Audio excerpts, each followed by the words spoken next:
Mary and Martha. Because that's Mary and Martha represent believers. Usually you will categorize believers into two. There is always a believer who is a Mary, and there's always a believer who is a mother. When Jesus comes, Mary decides to stay at his feet. Martha decides to be busy in the kitchen. And I want you to be reminded that in verse 41, Jesus says to Martha, you worry about too many things. And let me say this to you. In the natural eyes, Martha was doing the right thing. In the natural, Martha was being responsible. But in the realm of the spirit, Martha was worrying about too many things. There's something I call spiritual ADD. Spiritual attention deficit disorder. When people are just too hyper. You are so active, you don't have time for God. You are so task-driven, you cannot slow down to sit at the feet of the Master. And I want us to address this, beloved. And in verse 42 of Luke chapter 10, Jesus says this, Mary has chosen what is best. Mary has chosen what is best. And I pray that you may make good choices. Please don't be busy when it's time to sit at the feet of the Master. Let me just say this to you, beloved. The distinction between Mary and Martha is quite interesting. Martha represents a believer who's task-orientated, action-driven, people who are extremely practical. They are so practical, sometimes they miss the voice of God. They are too busy to listen. Sometimes even in the natural, when you have a conversation with these people, they are not good listeners. Because they are always in their mind, there's always this racing of thoughts. What is next to do? They get frustrated when there is nothing to do. That's why I want you to turn to your neighbor and say, please slow down. Somebody needs to hear this. Somebody is way too busy. And God has been screaming for your attention, but you are way too busy. It's time for you to slow down. Stop fidgeting. Stop fidgeting. And this thing can be so bad that there are times when God is speaking, these people will start pacing up and down. And all of a sudden, during the preaching of the Word of God, you are scrolling on WhatsApp and you're checking messages because you can't be still in His presence. God forbids that we turn our phones on silent when we speak to our earthly bosses, but when the heavenly boss is speaking to us, we are busy on WhatsApp. Hallelujah. Hallelujah. Please slow down. You've got to slow down. If you want to master the art of hearing God, you've got to slow down. Praise the name of Jesus. That is why Jesus says Mary has chosen what is best. These people don't appear that busy in the natural, but by virtue of sitting at the feet of Jesus, when they spring into action, they are accurate in their execution. That is why they are more fruitful. On the other hand, the Marys of our time, basically these are people who are forever busy, but there is very little fruit to show for it. That is why to be busy without hearing God is a waste of energy. Refuse to be in a space where you are forever busy, but you are not tuning to His voice, because it means you are not working smart. It's very important, beloved, that you sit at His feet, receive instruction from Him, so that by the time you spring into action, you have a word that will guide you exactly what to do. I know the hard work involved when you are busy with a project that God is not involved in, including ministry. This hearing thing, this thing about hearing from God, it's pivotal. It will save you a whole lot of time and money and energy. Praise the name of Jesus. So there are people like Martha who are forever working, but very little fruit to show for it. And you know, this manifests, beloved, in John chapter 11, Again, if we had time, we're going to go through it, but time does not allow. In John chapter 11, their brother Lazarus dies. Amen. And then upon hearing that Lazarus has died, Jesus goes to this village where these two ladies stayed. While Jesus is still afar off, Martha runs to Jesus. And Martha says, if you had been here, our brother would not have died. And then Jesus gives her a lecture on faith. Starts teaching her about faith. And then Jesus realizes that he's not exactly getting to where he wants to get to with Martha. Because again, beloved, let me say this to you. People who don't have time to spend in God's presence are very hard to teach. Because while you are teaching them, they want you to get on with the show.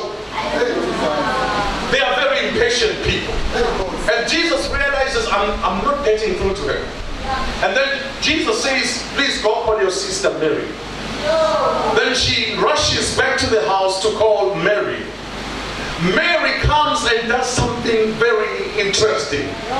The Bible tells us that Mary came, threw herself at the feet of Jesus. A usual place. My God. A usual place. At the feet of Jesus. She threw herself because this was a familiar place of residing. Now I want you to see something, beloved. She says something. She actually makes the same statement that Martha made. Lord, if you had been here, our brother would not have died. Same statements, different voices. Same statement, different attitudes. You see, when Martha says, if you had been here, our brother would not have died, she says that out of memory and complaining and grumbling. But when Mary says the same statement, if you had been here, she says it at the feet of Jesus, one lying prostrate in the presence of the Most High God. She understands that you don't just come murmuring and complaining. You come worshiping first. You come with thanksgiving before the King, and then you state your case. I love the response that Jesus gives. When Martha said the same statement, Jesus did not spring into action. But when Mary says the same statement from the position of worship, yes, from the position of adoration, the Bible says that he's the shortest verse in the Bible. John chapter 11, verse 35, Jesus wept. When Martha said the same thing, Jesus did not weep. But when Mary says the same thing, beloved, Jesus weeps. And in verse 34, the Bible says Jesus was moved by compassion. Let me say this to you, beloved. You've got to say things at the feet of Jesus. You've got to land the place of worship. You've got to say things from a place of adoration, from a place of intimacy, from a place of fellowship, so that when you say them, heaven will move. And then Jesus says, where is Lazarus? Because a woman of prayer had spoken. Because a woman of intimacy had spoken. Because a woman who knows what it is to fellowship with God had spoken. I cannot listen to Martha because she is full of memory. She is full of complaining. But I can listen to this one because this one comes to me with thanksgiving. She comes to me with worship. She comes to me from a position of intimacy. I can't ignore her. Praise the name of Jesus. And Jesus wept. The long and the short of it is that Lazarus was raised from the dead. Praise the name of Jesus. Because somebody made a cry from a position of intimacy. Praise the name of Jesus. Hallelujah. If you cry from a position of intimacy, you will never be ignored by God. Praise the name of Jesus. Same statements but different positions. Same statement but different attitudes. And I pray that you may sort out your attitude today. Be appropriately positioned. Praise the name of Jesus. And I don't know how long you've been crying. Sometimes it's not something that is wrong with your cry. Maybe there is nothing wrong with the cry you're making. It's just your positioning. position. Hey. Beloved, I cannot overemphasize the importance of intimacy with God. Because when we're intimate with Him, we speak from a position of authority, and He cannot ignore us. Hallelujah. Praise the name of Jesus. I wish we had more time for this, but we will continue in our Bible studies on this. Here's the second thing that I want to highlight about Samuel. If you want to hear God, you must overcome the spirit of slumber. I want you to note that ultimately God spoke. As Samuel continued to lie next to the Ark of the Covenant, God spoke ultimately. And the Bible tells us that 3 times God spoke to Samuel, calling upon his name. But unfortunately, Samuel consistently confused the voice of God with the voice of Eli. Why? Because he was in slumber. God will speak while he was sleeping. So he could not make a distinction in his sleep between the voice of God and the voice of Eli. Please turn to your neighbor and say, stop sleeping. Oh, some of them are literally sleeping. You might as well just shake them and say, stop sleeping. Praise the name of Jesus. Shake them again, and irritate them and say, stop sleeping. Praise the name of Jesus. Spirit of slumber to overwhelm us. How many of you, every time you try to pray, you doze off to sleep? Oh, it happens so frequently, beloved. I know you're shy about it, but the Lord sees your heart. God bless your soul. We need to overcome the spirit of slumber. In Matthew chapter 26, verses 40 to 41. Matthew chapter 26, verses 40 and 41.